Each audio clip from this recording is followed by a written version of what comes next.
السلام عليكم. كنتمنى تكونوا بخير وعلى خير. اليوم غادي نشارك معكم واحد الكافي اللي كيديروا فطور رائع. بعض الخطرات كنحيروا كنبغيو فين نفطروا، يعني فطور يكون بلدي ويكون زوين. غادي نشارك معكم ان شاء الله هاد الكافي اللي هي صابوه اخت، متواجده بالضبط في حي السلام قدام كونتينونتال كيف ما كتشوفوا في هاد الطريق هادي قدام كونتينونتال. غادي نوريكم هنايا المنيو اللي كيديروا بالنسبه للفطورات. كيكونوا يعني كتكون فيهم شحال من حاجه والثمن كيكون فيهم ناقص كيف ما كتشوفوا. واللي بغات تاخذ هنا لي كريب، اللي بغات تاخذ لي جو هكا بوحدهم، اي حاجه بغيتيها بوحدها راه كتاخذيها.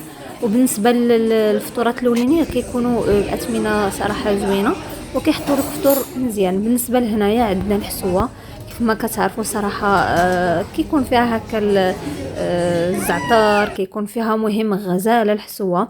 هنا فطور بلدي يكون فيه البيض والخليع، واحد لا سلطه صغيره هكا كيف ما كتشوفوا. هنا عندنا مسمنه حرشه بطبيطه صغيره، كيحطوا لك واحد الياغورت. كتختاري ما بين يا اتاي يا قهوه. والعصير كيحطوه لك ضروري. هنا عندنا العسل، الزبده، الكونفيتور، المهم اي حاجه، لو جو. كيحطوا لك واحد الدساغ، هنا اختارينا حنا الليمون.